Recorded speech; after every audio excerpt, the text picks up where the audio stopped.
Hello and welcome back to I Made This. My name is Ollie and today I'm going to be modifying one of these amp suits from the McFARLANE Avatar toy line. Now, I'm not the biggest fan of Avatar in the world ever. I don't love it, I don't hate it, I'm indifferent to it. I haven't even seen the second one yet. But Theo Kane over at Slimehouse TV, which is a wicked YouTube channel if you haven't seen it already, please check it out. But he noticed that these were recently gone on sale. They were originally £40, now £20. And thought they were ripe for customization and has kind of come up with a competition or challenge of sorts to other YouTubers and just anyone in general to modify one of these how they see fit, be it add a new paint scheme, add weapons, basically to go nuts with it. And he'll showcase them on his YouTube channel and pick a favourite.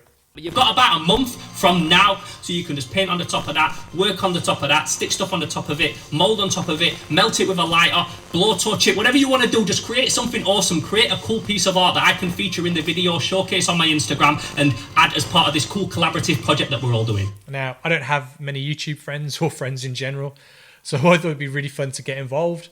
So when I went shopping recently, I found one in store, picked it up, purchased it, and I literally have no idea what I'm going to do with it. So without further ado, let's see how I get on. So as I just said, I literally have no idea what I'm going to be doing to this amp suit. Like, how am I going to customize it? I have no idea. So the way I figure that out is that I'm going to just play around with it a little bit and figure out how this toy works. I actually have very little time to get this done. I'm currently in between jobs. I've just finished a video for the band People Taking Pictures and I'm about to start one for the band Great Gable, and I have roughly 2 to 3 days to work on it, and that's in between letting the paint and glue dry and things like that.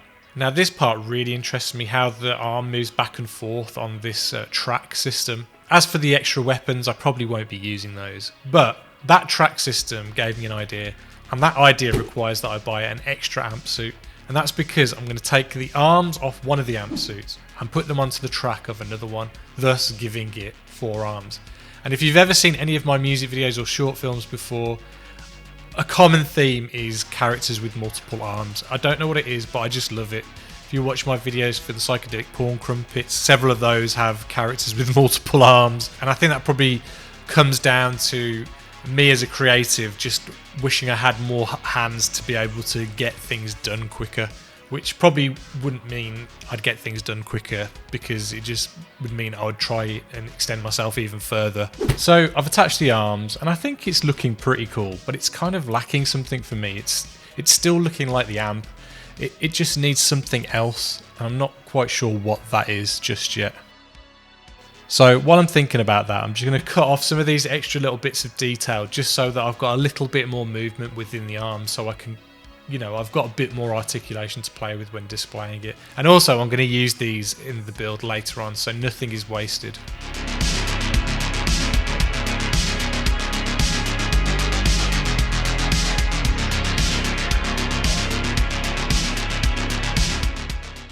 So as I was shopping for the extra amp suit, I found this Scorpion gunship and I thought, you know what, I could probably utilise this in it as well.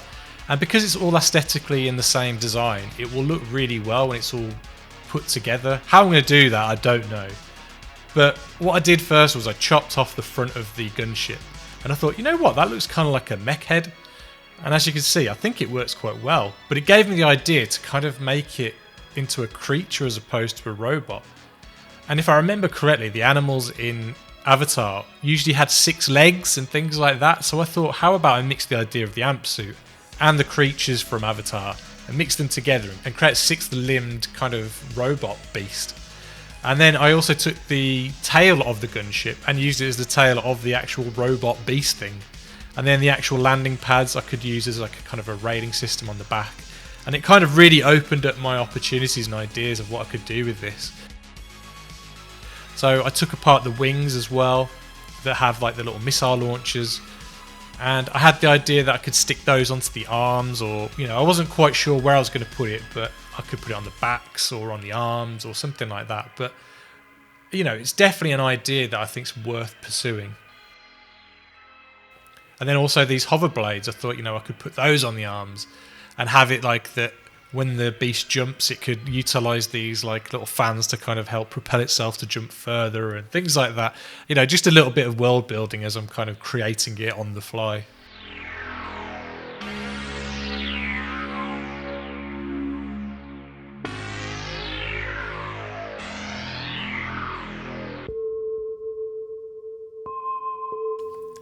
So now I'm assembling all the various parts that I cut off from the gunship onto the actual amp itself.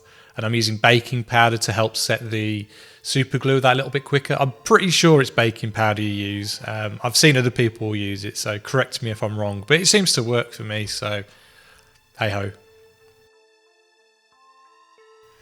I'd advise against using tissue paper to clean up excess super glue, but kind of got away with it on this particular occasion. So as I said, I was keeping these like canister tube things that I'd cut off the arms, and I've decided to use them on the head to kind of give it a bit more detail. I've also put a bit on the back. Now I'm just adding some extra detail onto the head. Is it called Greebling or something like that? I think that's the correct term. But yeah, it just kind of helps break it up a little bit and make it a bit more interesting. And again, just putting those canisters on some extra places just to kind of fill out that detail and and I'm not wasting any parts.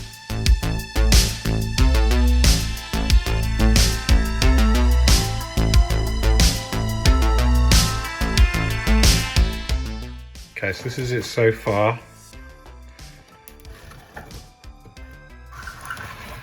Okay, now do I have this as a mouth? But it doesn't quite make sense because it's a bit down. Or I've made this little head. So it kind of goes on. What do you think? I think the head looks kind of cool, but the mouth would be cool, but I don't know.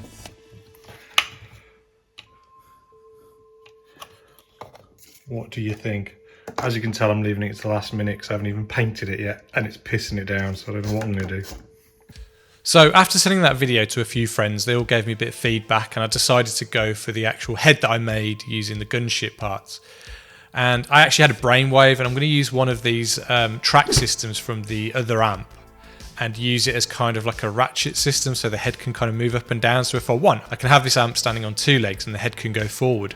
So yeah, that was really good. But the downside is I only need it for one part, and that is one of the clips that goes onto the track. So I need to cut that off the arm and then glue that onto the head eventually.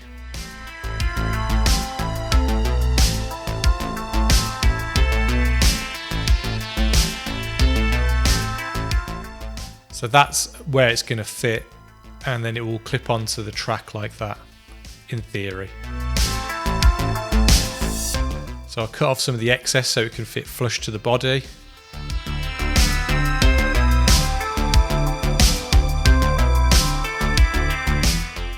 I also shaped the piece so it can fit perfectly behind the head. I had to glue the piece onto the track before putting it onto the head because I have a feeling if I glued the track onto the body and then try and prise it open to put the track in, it would probably crack. And the one thing about super glue is that it doesn't have any flex. So if I tried to flex it, it'll just snap and break off. So I had to glue it all together and keep it as one piece, which is probably not ideal when painting because you want to keep things as separate as possible when you're spraying and painting. And as you can see, it works perfectly. I'm really happy with that. So now I'm making some sort of rocket booster pack that can sit on top of the landing gear that I glued on the back. And I'm just using Yakult bottles and the lids from baby food sachets to kind of build it up. And also things like test tubes and things like that. So in my world building thinking, this could be like a land, sea, air vehicle, and this kind of helps boost it along in the water or in the air.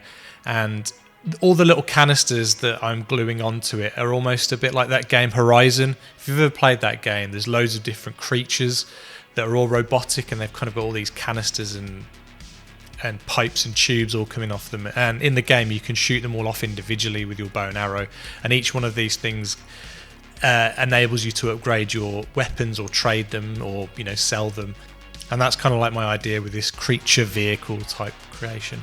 And here it is in all its glory, ready to be painted. I'm actually pretty pleased with that. I think it looks pretty cool and quite unique.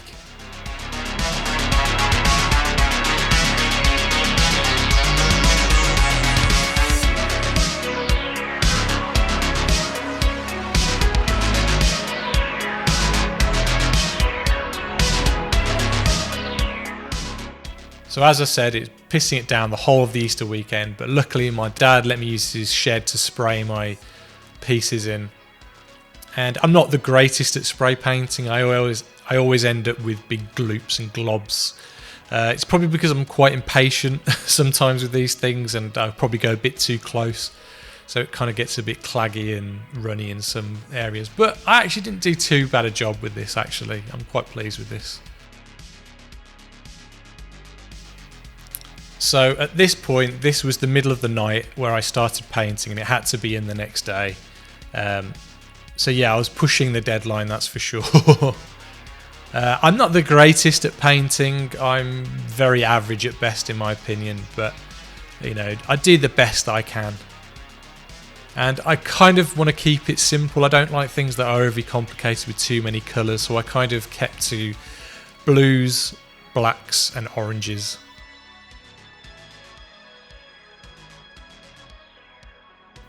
And if you're doing these contrasting colours, it's always best to keep it to a minimum, so you don't want like half and half. You just want a little bit of the contrasting colour just to kind of make it a little pop here and there. Otherwise, if you have too much, it can look a bit garish, in my opinion anyway.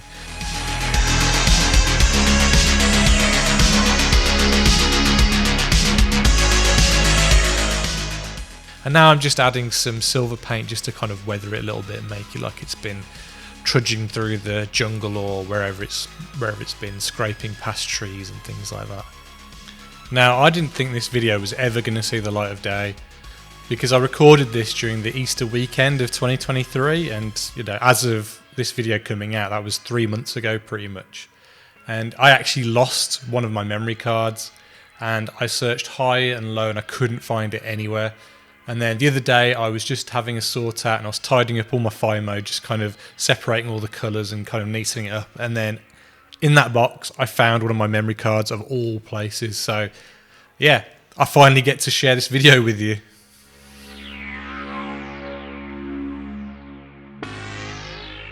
Now, if anyone knows who Cosplay Chris is, he's known as Mr. Shoe Polish, and he introduced me, not personally, but through his videos, to using shoe polish for weathering and aging your pieces, because it's quite cheap and it's easy to get hold of most of the time.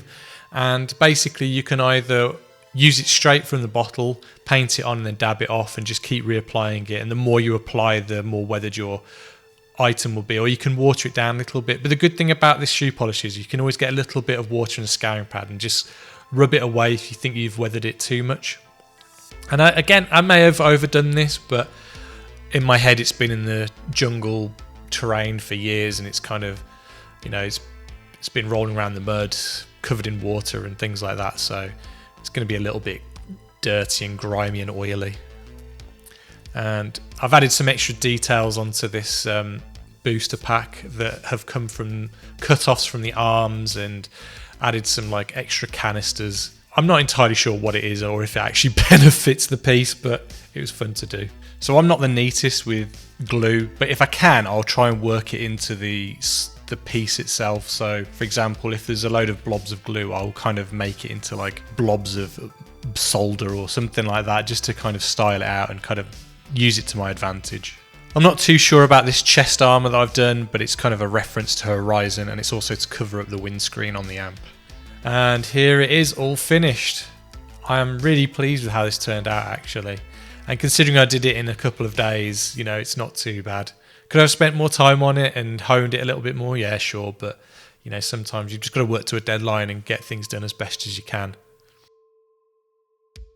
So as soon as I finished my piece, I'd forgotten all about it because I was already well underway on my latest music video. Then a couple of months later, I was at an animation night where a couple of my music videos were being screened. And I got a message from my good friend Dan, and he went, "Congratulations." And I was like, "Congratulations on what?" And he goes, "You won." And I was like, "What have I won?" And he goes, "You won Theo's competition." And I was like, "Bloody hell, I forgot all about that." And yeah, I'd won, which is incredible. And yeah, I'm really thrilled to bits with that, to be honest. It meant a lot to me because, as I said earlier in the video, my goal was to hopefully make some friends within the YouTube space, and I think I'm slowly starting to do that now. So thanks for organising this, Theo. I had an absolute blast, and again, thanks for picking me as the winner. So I'm really pleased I took part of this little project, and hopefully there'll be more to come. So yeah, if you've stuck with me this long, thanks for watching. I really appreciate it. If you enjoyed the video, please hit the like button. And if you don't do so already, please consider hitting the subscribe button. I'd really appreciate it. If you want to follow me on social media, just search for I Made This. I'm on Instagram and Facebook. And yeah, and until next time, take care and goodbye.